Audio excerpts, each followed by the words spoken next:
तो फिल्म की शुरुआत होती है इचा से, जो अपनी कहानी सुनाती है और बताती है कि उसे हर रात एक ही ख्वाब आता है, जिसमें वो एक बड़े से घर में एक बहुत ही हैंडसम आदमी को देखती है जो हर रोज उसके करीब आता है। आज भी इचा जब ये ख्वाब देख रही थी तो हमने देखा कि रियल लाइफ में भी उसके पास एक डीमन था और इस बात से साफ जाहिर था कि इचा के ऊपर एक डीमन का कब्जा है। खैर, रात में इचा की जब आंख खुलती है उसके हस्बैंड के घर आने पर, तो उसे काफी अच्छा लग रहा था, लेकिन उसे गुस्सा भी आ रहा था कि रोज रोज उसके हस्बैंड बहुत देर से घर आने लगा था। इचा अपने हस्बैंड को हर चीज सही जगह पर रखने को कहती है और वो रखता भी है, लेकिन हम देखते हैं कि एक डिमोनिक हाथ उन सारी चीजों को इधर उधर फेंक देता है जिससे इचा को गुस्सा आ जाए। ऐसे में इचा और उसके हस्बैंड के दरमियान में बहस हो जाती है और उसका हस्बैंड बगैर खाना खाए ही नाराज होकर यहाँ से चला जाता है। अगले दिन इचा काम पे जाकर अपनी फ्रेंड को अपनी ये टेंशन बताती है कि उसे लगता है कि उसका हस्बैंड बदल गया है, वो पहले की तरह उसे टेंशन नहीं देता। तो उसकी दोस्त उसे समझाती है कि वो भी उसे पहले की तरह ट्रीट नहीं करती, उसके साथ पहले की तरह मीठा नहीं बोलती और उसके लिए तैयार नहीं होती। वो इचा से कहती है कि अगर तुम चाहते हो कि तुम्हारा हस्बैंड तुम्हें अटेंशन दे तो तुम भी आज रात उसके लिए अच्छे से तैयार होना। यहाँ इचा का हस्बैंड एरियल भी इसी चीज को लेकर परेशान था कि इचा उससे खुश नहीं रहती। वो ये बात अपने सीनियर को भी बताता है तो सीनियर भी उसे यही मशवरा देते हैं कि तुम जाकर इचा से अच्छे से बात करना। अब आज रात जैसे ही एरियल घर आता है तो इचा बहुत अच्छे से तैयार हुई हुई थी, वो उसे अच्छे से बात भी करती है और आज का दिन इनका बहुत अच्छा गुजरता है। इचा जैसा चाहती थी कि एरियल उसे प्यार करे, एरियल उसे प्यार भी करता है, लेकिन इसी दौरान हम उन दोनों के साथ उस डीमन को भी देख पाते हैं। खैर, इचा अब सो जाती है और ख्वाब में उसे दोबारा वही हैंडसम आदमी नजर आता है और आज वो हैंडसम आदमी गुस्से में था। वो इचा से कहता है कि तुम मेरी कैद से बाहर नहीं जा सकती। ये सुनते ही डर कर इचा की आंख खुल जाती है। ख्वाब में उस आदमी ने उसके पेट पे एक फूल पे रखा था। इचा जब डर कर उठी तो उसने देखा वो फूल उसके बेड पे पड़ा हुआ था और अब यहाँ पर उसके हस्बैंड यानी एरियल नहीं था। इचा जब नीचे गई तो एरियल ने उसके लिए ब्रेकफास्ट बनाया हुआ था। ये दोनों एक दूसरे से अपनी पुरानी गलतियों की माफी मांगकर एक नई जिंदगी की शुरुआत करने का डिसाइड करते हैं। यहाँ इचा जब आज काम पे आई तो उसे स्टोर रूम में वही फ्लावर दिखा जो उसके बेड पे था। वो जब इसे उठाने लगी तो किसी और हाथ ने उस फ्लावर को पहले ही उठा लिया। डर कर उसने पीछे देखा कि ख्वाब वाला हैंडसम आदमी अब उसके सामने था जो तेजी से उसकी तरफ बढ़ रहा था। इचा पता नहीं क्यों उससे डर रही थी और जैसे ही इचा ने उसका रिफ्लेक्शन शीशे में देखा तो वो और भी ज्यादा डर गई, क्योंकि रिफ्लेक्शन में वो डीमन नजर आ रहा था, वो एक शैतान नजर आ रहा था। कि देखकर उसे वॉमिट हो जाती है और जब वो वॉशरूम में जाती है तो पीछे पीछे उसे देखते हुए उसकी फ्रेंड भी आ जाती है। इचा उसे बात किए बगैर यहाँ से चली गई और उसकी फ्रेंड उसकी वॉमिट को देखकर बहुत ज्यादा परेशान हो गई, क्योंकि उस वॉमिट में खून और बहुत सारे वॉर्म्स यानी कीड़े थे। शाम में इचा अपनी बहन से मिलती है, जिनकी बातों से हमें पता चलता है कि इचा को बच्चे बहुत पसंद है, लेकिन हेल्दी होने के बावजूद उनके पास अभी तक एक भी बच्चा नहीं था और डॉक्टर्स उन्हें कुछ दवाइयां भी दे रहे थे। वो अब एरियल को अपनी मेडिसिन लाने को कहती है और इचा का मैसेज मिलते ही उसे अपनी इस खाली बिल्डिंग में इचा दिखाई देती है। वो हैरान होकर उसे बुलाता है तो इचा भागने लग जाती है। वो भी उसके पीछे भागता है तो देखता है कि इचा एकदम से अजीब सी हो गई, उसका पेट फूल गया, वो प्रेग्नेंट हो गई और चीख मारते हुए एकदम से उसका बच्चा भी पैदा हो गया जो बिल्कुल शैतानी था। वो बच्चा अब एरियल की तरफ बढ़ने लग जाता है और इचा अजीब सी मुस्कुराहट से एरियल को देखते हुए मुस्कुराती रहती है। उस बच्चे से बचने के लिए एरियल भागता है और अपने सीनियर से टकरा जाता है। वो सीनियर को सारी बातें बता रहा था कि किस तरह पीछे इचा थी, लेकिन अब जब उसने खुद मुड़कर पीछे देखा तो पीछे तो कोई भी नहीं था। एरियल छुट्टी लेकर घर आ जाता है, जहाँ वो देखता है कि इचा नॉर्मल थी और उससे नॉर्मल तरीके से बात कर रही थी, लेकिन एरियल इचा के साथ अजीब बिहेव कर रहा था और इचा को ये महसूस भी हुआ। वो इचा से कहता है कि कल सुबह तुम हेल्थ केयर लेडी को बुला लेना, और ये कहकर वो सोने चला जाता है। सोते हुए भी उसे रात में दिखने वाले सारे वियंस नजर आ रहे थे, जिससे वो बार बार डर रहा था। सुबह होने पर वो लेडी जिनको एरियल ने बुलाया था वो आ भी जाती हैं और इचा की मसाज करने लगती हैं और करते करते वो एरियल को बताती हैं कि इचा 3 मंथ्स की प्रेग्नेंट थी। ये सुनकर इचा तो बहुत ज्यादा खुश हो गई, लेकिन एरियल बहुत ज्यादा दुखी हो गया। इचा 3 महीने की प्रेग्नेंट हो ही नहीं सकती थी, क्योंकि पिछले 6 महीने से एरियल और इचा करीब नहीं आए थे। एरियल की सारी बातें अपने सीनियर से डिस्कस करता है तो उसका सीनियर भी इन सारी बातों के बारे में खुद इचा से बात करने का मशवरा देता है एरियल को। यहाँ इचा तो बहुत ज्यादा खुश थी, जैसे उसे कोई खजाना मिल गया था। वो अपने सभी कलीग्स को भी अपनी प्रेगनेंसी के बारे में बहुत खुश होकर बताती है, लेकिन हम देखते हैं कि इचा की दोस्त आज खुश नहीं थी। वो इचा के लिए परेशान थी, क्योंकि पिछले दिन उसने इचा की वॉमिटिंग में वर्म्स और खून देखा था, जो अच्छा साइन नहीं था। लेकिन इचा बहुत खुश थी, इसलिए उसने अपनी दोस्त की सारी बातों को इग्नोर कर दिया।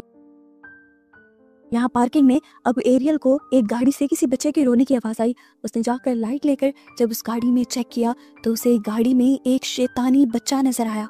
ये देखकर वो डर के यहाँ से भाग जाता है और उसके भागते ही पीछे हम देखते हैं कि डीमन ने उस बच्चे को हाथ में लिया हुआ था। घर जाकर एरियल इचा का फोन चेक करता है क्योंकि इचा पर उसे शक हो रहा था और उसके फोन में उसे एक लड़के की चैट भी दिख जाती है। जब वो इचा से इस बारे में पूछता है तो वो बताती है कि ये लड़का उसका बचपन का दोस्त था जो वो अपनी वाइफ से झगड़े के बाद बस उससे बात कर रहा था।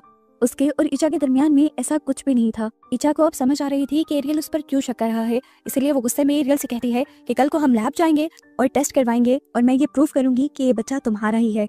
इचा की बात मानते हुए सुबह को ये लोग हॉस्पिटल पहुंच जाते हैं, जहाँ पर डॉक्टर जब इचा को चेक करते हैं तो पता चलता है कि इचा तो प्रेग्नेंट ही नहीं थी। तो ये सब जो हो रहा था वो क्या था? डॉक्टर बताती हैं कि जब कोई लड़की माँ बनना चाहती है और इस चीज को अपने सर पर सवार कर लेती है तो उसकी बॉडी में अक्सर ऐसे चेंजेस आने लगते हैं कि उसे वहम हो जाए कि वो प्रेग्नेंट है। हेल्थ केयर ने भी सिर्फ उसकी बॉडी की शेप देखकर उसे बता दिया था कि वो प्रेग्नेंट है, हालांकि ऐसा कुछ भी नहीं था। ये सारी बातें सुनकर इचा और भी ज्यादा परेशान हो जाती है और एरियल बहुत ज्यादा दुखी हो जाता है कि उसने फजूल में इचा पर शक किया। इचा उदास थी, वो ये जाकर सारी बात अपनी दोस्त को बताती है तो उसकी दोस्त उसे कहती है तुम्हारे साथ जो कुछ भी हो रहा है वो ठीक नहीं है। इसीलिए वो इचा को अपने टीचर जैनी के पास लेकर जाती है। जैनी साहब जैसे ही इचा को देखते हैं तो उन्हें इचा के पीछे वही डीमन नजर आ जाता है और वो समझ जाते हैं कि इचा के साथ बहुत बड़ा मसला है। अब वो इचा को और उसकी दोस्त को अंदर बुला लेते हैं और उन्हें ऐसे जिनों के बारे में बताने लगते हैं जिनका काम लोगों की मैरिड लाइफ को खराब करना होता है। यहाँ पर वो इचा से सवाल करते हैं कि तुम्हें कोई ख्वाब या वहम तो नहीं होते? इचा जब उन्हें अपने ख्वाबों के बारे में बताती है तो वो इचा को बताते हैं कि तुम्हारे पीछे एक ऐसे जिन का साया है जो लोगों का घर खराब करते हैं। इचा अब अपनी प्रेगनेंसी वाली बात भी जैनी साहब को बताती है तो जैनी साहब कहते हैं कि तुम प्रेग्नेंट नहीं हो इचा, और ये सुनकर वो और भी ज्यादा गुस्से में आ जाती है। इचा की हालत बहुत ज्यादा खराब थी, इसलिए उसकी दोस्त आज काफी देर तक उसके पास रुकती है जब तक कि वो सो नहीं जाती। उसके बाद वो अपने घर जाने के लिए निकलती है तो उसे रोड पे एक बिल्ली का बच्चा दिखाई देता है जिसे वो उठाकर ऊपर की तरफ रख देती है ताकि कोई उसे कुचल ना दे। पर अचानक उसे अजीब सा महसूस होता है। वो पीछे मुड़कर जब देखती है तो यहाँ पे वही जिन था जिससे इचा को बचाने के लिए वो इचा को जैनी साहब के पास लेकर गई थी। इसीलिए वो जिन बहुत ज्यादा गुस्से में आया हुआ था और वो इचा की दोस्त के ऊपर हमला करके उसे मार देता है। ये सब कुछ इचा अपने ख्वाब में भी देख पाती है और डर कर उठ जाती है। उसे बाहर से शोर भी सुनाई दे रहा था। डरते हुए जब वो बाहर गई तो उसकी दोस्त बिल्कुल वैसी ही मरी पड़ी थी जैसे उसने अपने ख्वाब में देखा था। अपनी दोस्त की मौत ने इचा को तोड़ दिया था। इचा को ये भी गिल्ट होने लगा था कि उसकी दोस्त की मौत उसकी वजह से हुई है। एरियल जब घर आता है तो इचा को बुरी तरह रोता हुआ पाता है। इचा जैसे ही सारी बात एरियल को बताती है तो एरियल को भी बहुत ज्यादा दुख होता है। अब रोते रोते ही एकदम से इचा का पेट इतना ज्यादा फूल जाता है जैसे वो प्रेग्नेंट हो गई हो। ये देखकर वो दोनों परेशान हो जाते हैं। खैर अगली सुबह इचा एरियल को अपने उन ख्वाबों के बारे में बताती है जो उसे रोज आया करते थे और जिनके बारे में जैनी साहब ने कहा था कि ये जिन के दिखाए जाने वाले ख्वाब हैं। अब एरियल को यही बेहतर लगता है कि वो इचा को लेकर जैनी साहब के पास जाए। जैनी साहब देख रहे थे कि इचा और एरियल कितनी मुसीबत में है, इसीलिए वो उनकी मदद करने को मान जाते हैं और यहाँ पर इचा का एग्जॉर्सिज्म स्टार्ट होता है, यानी डीमन से छुटकारा पाने का उसका प्रोसेस शुरू कर दिया जाता है। लेकिन ये डीमन बहुत ज्यादा ताकतवर था। एग्जॉर्सिज्म के दौरान ही वो इचा की बॉडी के अंदर आ जाता है और इन सब को भयानक आवाज में बताता है कि वो इस डीमन को इचा से दूर नहीं कर सकते क्योंकि एक दूसरे डायमेंशन में, एक दूसरी दुनिया में इचा ने इस डीमन से शादी की हुई थी। जिसके बाद वो डीमन इचा की बॉडी से निकल जाता है और इस टाइम इचा को बहुत ज्यादा दर्द होता है। जैनी साहब एरियल को बताते हैं कि ये जिन ऐसे ही कपल्स की लाइफ खराब करता है और इससे छुटकारा पाना बहुत ज्यादा जरूरी है। जिससे छुटकारा पाने के लिए ये उन्हें कुछ वर्स बताते हैं जो इन्हें रोज पढ़नी थी। ये लोग 14 दिन तक उस वर्स को पढ़ते रहते हैं और सच में इनकी लाइफ पहले से बहुत ज्यादा नॉर्मल हो जाती है और इन वर्ड्स के पढ़ने से उसे वो ख्वाब आना भी बंद हो गए थे। लेकिन एक दिन एरियल इचा को बताता है कि उसे एक काम के सिलसिले में बाहर जाना पड़ेगा। हालांकि वो इचा को ऐसी हालत में छोड़कर जाना नहीं चाहता था, लेकिन दूसरे शहर जाने से उसे बहुत ज्यादा पैसे मिलने वाले थे जिससे उनकी फाइनेंशियल सारी प्रॉब्लम सॉल्व हो जाती। इचा एरियल से कहते हैं तुम्हें जाना चाहिए, मैं अपना ख्याल खुद रख लूंगी। अपने हस्बैंड के जाने के बाद रात में इचा वही वर्ड्स पढ़कर सो जाती है। लेकिन आज हम उसके घर को अजीब देखते हैं, यानी वो जिन वापिस आ चुका था और एरियल के इचा से दूर जाने का वो फायदा उठाने वाला था। इचा सुबह जब काम पे गई तो उसके सभी एम्प्लॉयज की आंखें तब्दील हो गईं। वो डरावने अंदाज में इचा की तरफ बढ़ने लगी और सभी अजीब आवाजों में ये कहने लगी कि इचा तुम मुझे छोड़कर नहीं जा सकती। इन सारी चीजों से इचा बहुत ज्यादा डर जाती है और रात में अपनी बहन को घर बुला लेती है। ये सारी बातें इचा ने अब एरियल को भी कॉल पे बता दी थी कि उसके साथ ये सब हुआ था।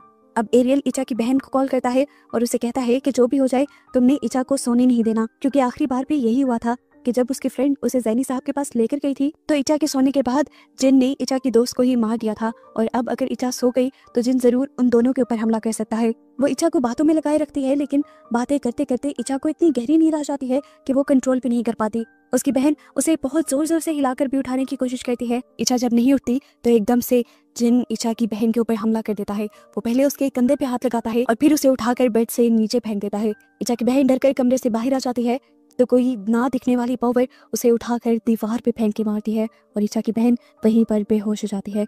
यहाँ इचा की जब थोड़ी देर बाद आंख खुलती है तो अब उसका पेट दोबारा से फूल चुका था और उसे बहुत ज्यादा दर्द भी हो रहा था। ये देखकर उसे गुस्सा आने लगा और वो लड़खड़ाते हुए यहाँ से नीचे जाने लगी।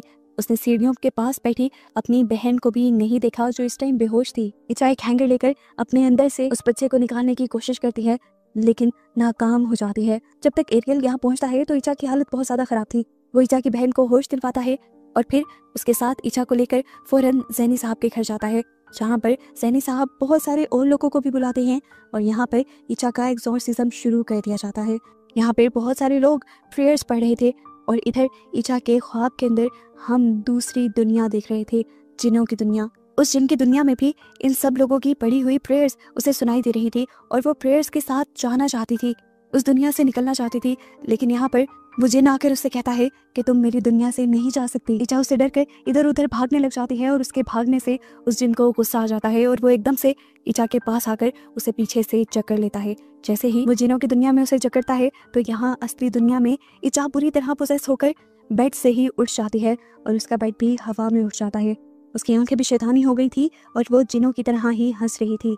ये लोग अब अपनी प्रेयर्स को और भी ज्यादा जोर जोर से पढ़ने लग गए थे, जिससे उस जिन को भी बहुत ज्यादा दर्द हो रहा था। वो जिन आकर जैनी साहब को भी डराने की कोशिश करता है, लेकिन जैनी साहब डरते नहीं। ऐसे में उस जिन को भी अब तकलीफ होने लग जाती है और वो अपना कंट्रोल इचा के ऊपर कम कर देता है। इचा का बेड और इचा जैसे ही जमीन पे आते हैं तो एरियल उसके कानों में वही वर्स पढ़ना शुरू कर देता है और इस तरह इचा अपने ख्वाब में देखती है कि एरियल उससे कह रहा है कि मुझे तुम्हारी जरूरत है, तुम मेरी दुनिया में वापस आ जाओ। और इधर जिनों की दुनिया में इचा अपना पूरा जोर लगा देती है उस जिन से अपनी जान छुड़ाने के लिए। जिनों की दुनिया में उसे इन सब लोगों की पढ़ी हुई प्रेयर्स अभी भी सुनाई दे रही थी, जिन्हें वो जिन की दुनिया में जब खुद भी पढ़ने लग जाती है तो उस जिन की दुनिया तबाह होने लग जाती है। और यहाँ असली दुनिया में हम देखते हैं कि इचा का पोजेशन टूट जाता है और फाइनली जैनी साहब का एग्जॉर्सिज्म काम कर जाता है और इचा उस जिन से आजाद हो जाती है। इचा अब उस जिन की कैद से पूरी तरह आजाद थी। एरियल और उसकी बहन ये देखकर बहुत ज्यादा खुश हुए थे। कहानी के एंड पर हमें 6 साल बाद का वक्त दिखाया जाता है, जहां अब इचा के 2 बच्चे भी हो चुके थे और इनकी जिंदगी अब नॉर्मल थी। हम देखते हैं कि इचा के बच्चे जब बाहर खेल रहे थे तो इचा की बहन उन बच्चों को बाहर से लेने के लिए जाती है और हम घर के बाहर उसी शैतान को देखते हैं जो इस टाइम इंसानी शक्ल में था और इचा की बहन को वो काफी अजीब लग रहा था। ये बताया जा रहा है कि वो जिन अब इचा के ऊपर पूरी तरह से तो कब्जा नहीं कर पा रहा, लेकिन उससे ज्यादा दूर नहीं गया। मूवी के एंड पर हमें वो असली लड़की भी दिखा दी जाती है जिसके ऊपर ये मूवी बनाई गई थी। कि ये मूवी एक सच्ची कहानी है और उस लड़की का ही इंटरव्यू दिखाते हुए ये मूवी यहाँ खत्म हो जाती है।